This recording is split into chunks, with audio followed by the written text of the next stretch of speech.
Muito bem, estamos começando mais um momento técnico aqui no Notícias Agrícolas e esse momento é para a gente discutir, enfim, entender a safra de soja desse ano.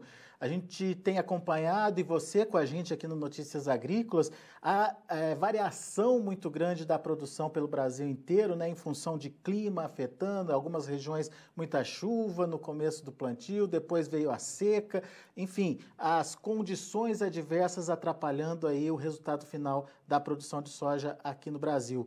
Mas, afinal de contas, como a gente pode avaliar essa soja? E quais os aprendizados que ficam a partir do que aconteceu esse ano?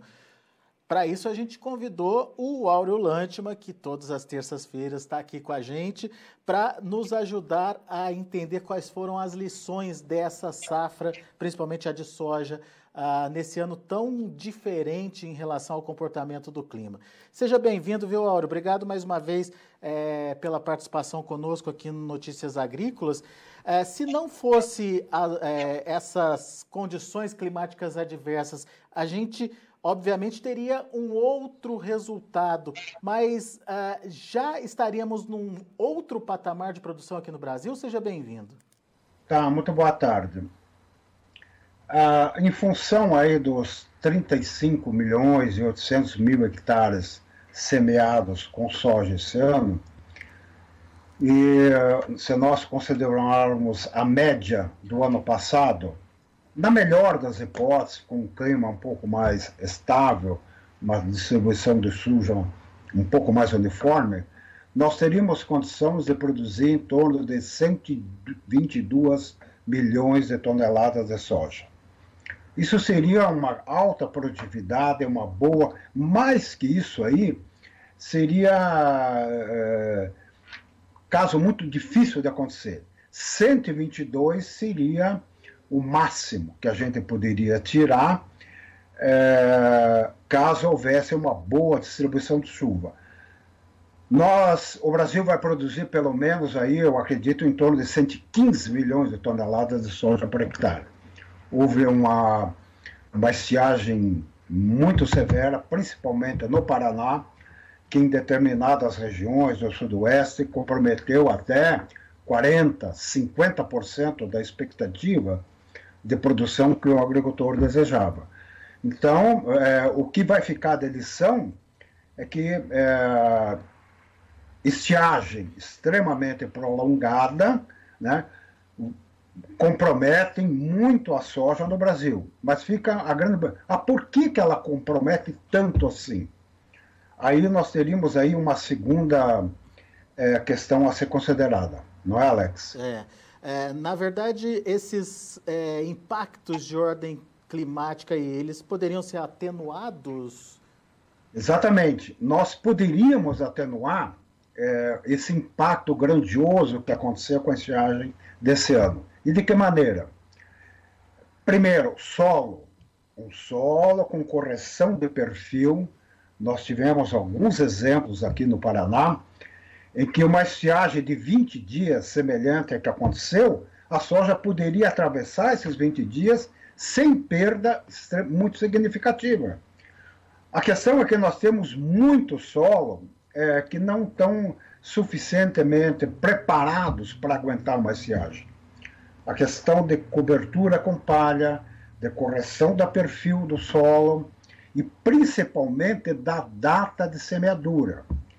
Nós não podemos mais continuar com uma data de semeadura da soja dependente. A data de semeadura de soja ela tem que ser independente. E hoje ela é dependente do milho safrinha. Isso aí atrapalha bastante. E ela é mais sentida quando nós temos uma estiagem como a desse ano, em que se concentra muita semeadura de soja logo nos primeiros 15 dias de setembro, com boa ou pouca umidade. Então, o plantio concentrado, numa mesma época, qualquer problema que acontecer, ele pega em todo, ele não vai pegar por parte. Então, nós teríamos que ter um calendário, existe um calendário próprio para a soja, independente do que o agricultor vai fazer com o milho safrinha. Na medida que você fizer isso, problemas de estiagem, eles não vão ser eliminados, mas eles podem ser atenuados no contexto geral e o nosso rendimento poderia ter sido maior do que o que a gente está prevendo, aí, em torno de 115 milhões de toneladas de soja na safra 18-19. Agora, você falou aí da questão dos solos como um componente importante aí, principalmente nesse momento onde o clima não favoreceu muito o desenvolvimento das plantas. Basta um sistema como a gente adota hoje de sucessão de culturas? Sim. Veja bem, o Paraná elaborou já uns 4 anos atrás um mapa, um documento intitulado Ambientes de Produção de Soja no Paraná, em que esse documento, esse mapa, revela exatamente o quê? Em que regiões do Paraná a produção de soja é mais estável, em que regiões do Paraná essa soja é menos estável. E como é que isso foi possível? Na retomada de um conjunto de mais ou menos 15 anos de produção de soja, onde se observou em 400 estações meteorológicas do Paraná como é que era a distribuição de chuva e, principalmente, qual era a variação de temperatura. Isso aí revelou que determinadas regiões do Paraná, isso deve acontecer no Brasil também, o plantio de soja é muito restrito, ele é muito mais comprometedor do que agregador em termos de rendimento. Então, se essas informações fossem levadas em consideração para um planejamento, e aí entra a questão de sucessão e rotação de cultura, sucessão é o que a gente vem fazendo, soja, milho, soja, milho. Mas um sistema de rotação de cultura, com palha, com exploração diferente do volume do solo, com correção do perfil do solo, com gesso ou uma calagem, isso aí poderia dar muito mais estabilidade ao nosso rendimento. Porque, veja bem, Alex, hoje nós temos variedades de soja convencional que no Paraná, coisa de 30 quilômetros aqui de Londrina, vai se produzir 90 sacas de soja por hectare. Com a estiagem que aconteceu, não tão grave, mas houve estiagem. Mas por que isso aconteceu? Você vai lá ver, perfil do solo, 1,5 metro de sistema radicular. Um sistema de rotação de cultura, não de sucessão. Soja, milho, safra, não. Entre a soja, milho, verão. Então, nós temos que entender que o potencial de rendimento da soja do Brasil é muito maior do que a gente vem obtendo. Mas, para isso, nós vamos ter que ter um calendário independente e medidas que a gente sabe quais são. Né? Corrigir o perfil do solo, fazer rotação, a gente sabe. Há um conjunto enorme de informação para isso. Para estabelecer um rendimento de soja mais estável. Senão, apesar de que essa estiagem desse ano foi extremamente severa, mas ela podia ser atenuada em algumas situações. O resultado poderia ser outro, então? Poderia, evidentemente poderia. Poderia em venda a 115. Na verdade, hoje, se você olhar o conjunto de informações, tem grupos dizendo que o Brasil não passa de 111 e tem grupos dizendo que o Brasil passa de 118.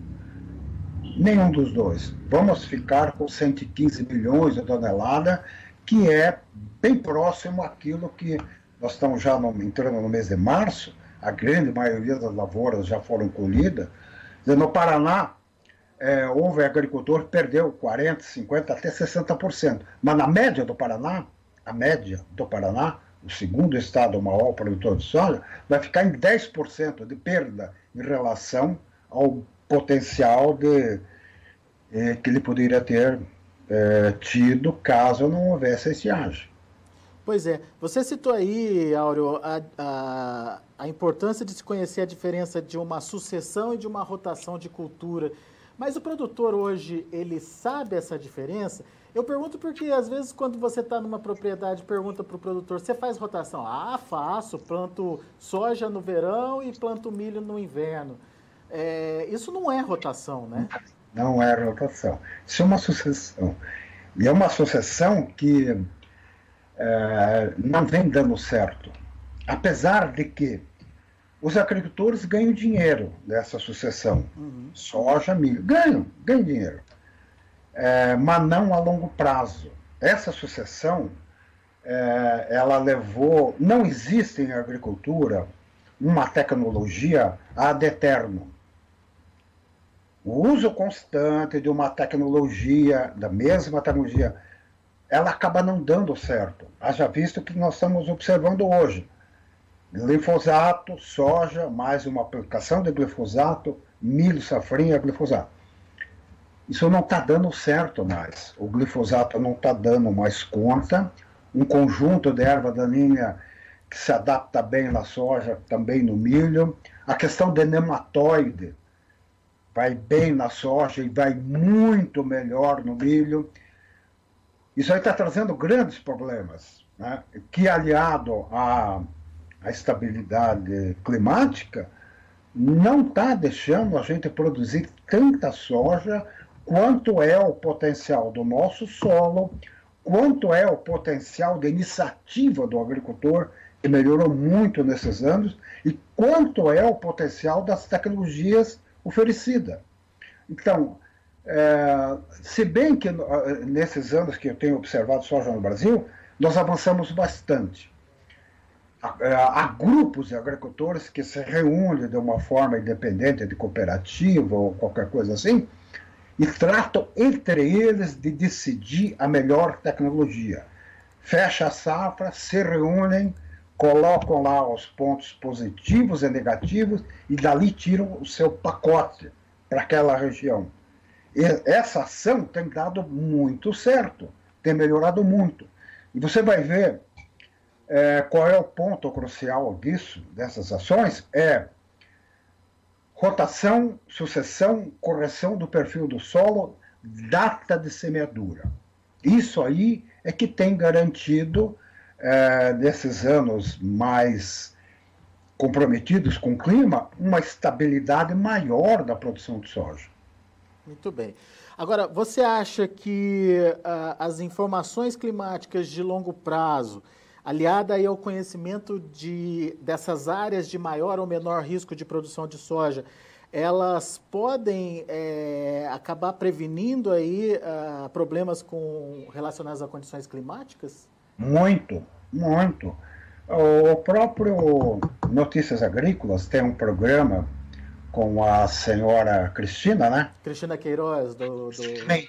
O programa dela é fantástico. Porque o que ela apresenta ali é um conjunto de dados de longa data. É uma síntese de mais de 15, 20 anos que consegue dar uma assertiva muito grande o que pode acontecer em termos de clima. Então, as informações de clima no mundo, principalmente no Brasil, evoluíram bastante. A previsão de clima, isso evoluiu muito. Mas, às vezes, ela não está sendo levada em consideração.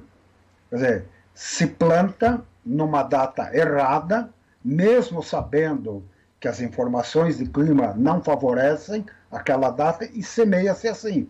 Aí pode ocorrer, como ocorreu esse ano, uma estiagem muito significativa e acabar comprometendo. Mas o conjunto de informações que é apresentado não só no programa do Rural Notícia, em outros sites, ele tem que ser levado em considerações.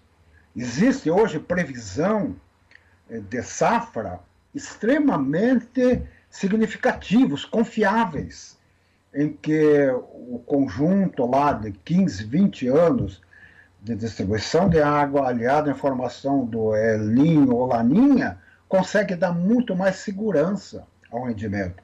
Mas, pelo que eu estou vendo, em algumas situações isso não é levado em consideração. É levado em consideração eu plantar soja o mais rápido possível para viabilizar o milho safrinha. Isso aí, em muitos casos, não está dando o resultado esperado. Digo, apesar de que o agricultor ganha dinheiro com isso. Dá para considerar que isso é falta de planejamento, Áureo? Como é que é? Dá para considerar que isso é falta de planejamento? Está faltando planejamento? Ah, sim, falta planejamento. Mas não é, às vezes, só um planejamento pontual do agricultor. O que falta no Brasil é um planejamento mais macro, mais global, com a seguinte pergunta: quanto de soja o Brasil quer produzir numa determinada safra? 120, 130, 110, 115, 118? No momento que isso acontecer, nós vamos selecionar áreas, e para isso já existem informações quais são as áreas de maior estabilidade, não comprometer o agricultor, por exemplo, que tem lá 4.000 hectares, e a ele se diga, você só plante 2, porque sua área é de muito risco nessa safra, mas você não vai perder o 2 que você não vai plantar, o governo vai garantir a tua renda, nós seremos muito mais eficientes. E argumento para definir quanto o Brasil quer produzir de soja em cada safra existe. Existem dados climáticos, disposição do agricultor, variedade, tecnologia para controle de erva, de doença, existe isso. O que o Brasil estaria precisando é de um macro planejamento. Enquanto isso não acontecer, nós vamos ficar muito estável nessa coisa toda, né? Agora, isso não poderia ser encarado pelo produtor como uma interferência no poder de decisão dele, Áureo? Pode. Pode. Ele tem o livre-arbítrio, né, de semear o que ele achar melhor, na época que ele quiser, do jeito que ele quiser. Desde que atenda aquelas considerações do seguro, que exige uma determinada adubação, um determinado tratamento físico, etc. Mas pode ser encarado dessa maneira. Mas quando o agricultor perceber que ele não vai perder com isso, ele vai ganhar com isso, aí fica mais fácil, né, de argumentar perante o agricultor que isso é viável para um país que tem a dimensão que tem, para ter os problemas que tem. Imagina você plantar soja de uma latitude 32 sul até 5 norte, com altitudes diferentes, né? Com áreas com potencial muito bom para a soja e outras com extrema recessão, como acontece aqui no Paraná. Nós temos áreas aqui no Paraná com areia, né, na beira do Rio Paraná. São áreas de muito risco para a produção de soja, muito risco, mas mesmo assim se semeia. Muito bem, mas o risco é maior. Então, o que está faltando para nós, para o Brasil, é um planejamento melhor. O que nós queremos com a soja? Até quando nós queremos ir? Ilimitado? Não, acho que não. O Brasil tem que tomar esse tipo, acho que, de atitude. Quanto de soja nós queremos produzir a cada safra? Mas se a gente souber disso, você acha que isso ajuda numa produção mais estável? Muito mais, muito mais. Com os dados que se tem hoje de clima, de solo, de variedade, de data de plantio, isso aí agregado numa equação, nós podemos ser muito mais eficientes, muito mais estáveis do que a gente vem fazendo hoje, né? Veja bem, você planta soja hoje em altitude de 50 metros. E se planta soja em altitude de 1.200 metros. Né? Há variedade para as duas situações. Há tecnologia para duas situações. Mas qual dessas atitudes de um determinado estado é mais arriscado a semear? Então, está na hora do Brasil pensar um pouco maior nessa questão de soja. Né? O que nós queremos com soja, evidentemente? Produzir até onde der, ou produzir de uma forma mais eficiente e mais estável. Agora, de uma forma geral, toda safra traz um aprendizado. Qual que é o aprendizado desta safra, na sua opinião, Áureo? O aprendizado não é uma lição nova. É uma lição já antiga. Data de semeadura, isso aí tem que ser arrumado, arranjado. E a lição que fica novamente é levar em consideração o conjunto de informações que o agricultor tem em relação ao clima. Daí, o rendimento dele podia ser um pouco mais estável do que foi. Eu não quero dizer que, com uma estiagem dessa, não aconteça nada em termos de maior rendimento. A estiagem que deu esse ano foi extremamente grave.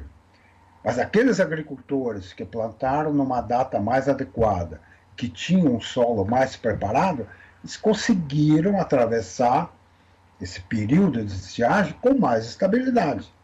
Então, a lição não é nova, mas ela é reincidente, a lição, para que se tomem medidas mais seguras para o agricultor não perder o que ele perdeu esse ano.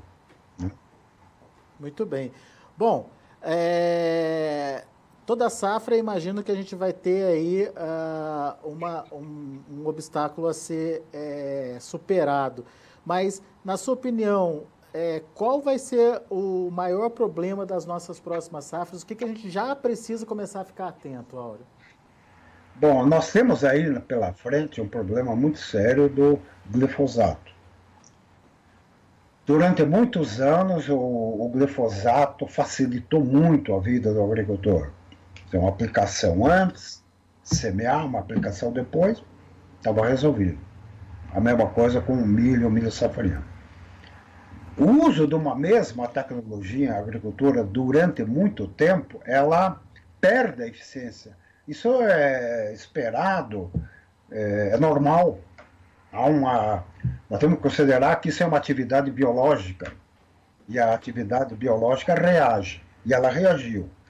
Ela trouxe variedades aí de capim extremamente resistentes, já hoje ao glifosato, e aliado a isso, nós estamos observando uma crescente rejeição, até por parte da Rússia, agora andou falando, que não quer mais soja com glifosato. A mesma coisa acontece com alguns países europeus. Isso vai ser um embaraço muito grande. Serão dois problemas. Aqui, o glifosato vencendo, né? Se fala aí no dicambe, que é uma saída problemática, não é tão fácil. O glifosato é fácil. Uma aplicação antes, semear, o dicambe não é bem assim. Ele vai dar muito mais trabalho ao agricultor, vai dar muito mais trabalho ao agrônomo. Ele será uma posição muito mais difícil do que é hoje. Vai ser difícil produzir, não difícil, vai ser um pouco mais difícil produzir soja com alternativas que não sejam o glifosato. Mas ele está vencendo, está para acabar. E do outro lado, nós temos um comércio exterior que está rejeitando. Esse vai ser um problema muito mais sério do que problemas de estiagem. Problemas de estiagem, a gente tem saídas, né, com tecnologia. Agora, problema referente ao glifosato, a equação é muito mais complicada do que da própria estiagem. Né? Agora, só para comentar, eu acho que eu já comentei aqui que nós tivemos agricultor a 40 quilômetros aqui de Londrina, comentei, né? Que tirou 90 sacas de soja por hectare. De uma área convencional, né? De uma área convencional. E com uma estiagem grave. Mas ele conseguiu fazer isso também. Né? Muito bem. Ora, eu tenho uma pergunta aqui do Zezé Cismeiro. O Zezé é de Goiôerê, aí do Paraná. Conheço bastante. E ele faz uma afirmação, a seguinte afirmação: de acordo com a sua colocação, iremos colher menos de 2 milhões de toneladas do que foi anunciado. Gostaria que fosse apenas isso, mas nossos associados da ProSoja relatam uma perda muito maior, ele considera aqui, Áureo. Uhum. No Paraná, no Brasil todo, eu considerei aqui Brasil todo. Nós vamos, em vez de 120 milhões, 120 milhões, nós vamos cair, acho que para 115 no Brasil todo. O Paraná, o Zezé tem certa razão. porque ela não pegou só aquela região do oeste do Paraná. Ela pega aqui, por exemplo, no norte, na região de Bandeirantes, Cambará, foi extrema, e aqui em Londrina também foi muito afetado. O que sobrou de bom no Paraná é o centro, a região de Campo Mourão, Guarapuava, né, que é um pouco mais alto, se planta mais tarde, e a região de Ponta Grossa. Essas aí sobreviveram bem. Muito bem. Então, de qualquer forma, a gente tem uma safra que deixa lições e, como você bem lembrou, são lições que já foram aprendidas e que precisam só colocá-las em prática, né? É uma reincidência. É uma reincidência, isso aí. Fica a dica aí para você pensar, então, no que aconteceu e no que pode vir pela frente, principalmente, e de que forma você pode se preparar para evitar problemas mais drásticos aí na sua lavoura, na sua cultura. Na verdade, Alex, o que eu coloquei hoje aqui é para discutir. Eu não apresentei solução nenhuma, mas eu acho que nós temos em soja temas para discutir com muito mais profundidade como nós estamos discutindo. Essa questão de clima, da data de plantio, isso é muito relevante. E nós estamos... a data de plantio nós estamos negligenciando. Essa que é a verdade. Ela não está sendo levada em consideração como um parâmetro, um fundamento de estabilidade da cultura. Isso teria que ser levado mais em consideração. Aí a gente poderia até melhorar muito o nosso rendimento. Porque aqui no Paraná, 10 de setembro, 5 de setembro, se você olha nos mapas de informação da Secretaria da Agricultura, quando terminou setembro, já se plantou 80% da lavoura. Isso é muito arriscado. Muito arriscado. Né? É isso aí. Lições para a próxima safra. Caro Áureo Lantman, muito obrigado pela sua participação mais uma vez. Semana que vem a gente volta com mais um tema importante aí para o produtor. Obrigado. Então, eu espero ter confundido dessa vez. Muito mais do que esclarecido. Muito obrigado pela atenção de você. E fica aí, então, o desafio do Áureo. Se você ficou sem entender, se você, enfim, ficou confuso com alguma coisa que foi colocada, pergunte para a gente, mande essa pergunta através do Fala Produtor e a gente, obviamente, vai repassar tudo isso para o Áureo, tá certo? Combinado assim? Obrigado, Áureo. Até lá. Eu que agradeço a oportunidade de participar de um programa como esse. Muito bem. Um abraço. Tá aí, então, Áureo Lantman conversando com a gente e dando detalhes aí do que aconteceu com a safra e do que poderia ser feito aí para melhorar o resultado, os impactos, principalmente de uma condição climática adversa que a gente viu acontecer em várias regiões do país. A gente falou bastante do Paraná, mas isso foi visível também no Mato Grosso do Sul, interior de São Paulo, lá no Triângulo Mineiro, em boa parte ali do Centro-Oeste, enfim, no caso de Goiás também a gente teve algumas perdas em função de estiagem. É uma condição que acabou atingindo aí a produção pelo Brasil afora. A gente vai ficando por aqui, agradeço muito a sua atenção e audiência e daqui a pouquinho a gente volta com outras informações e mais destaques.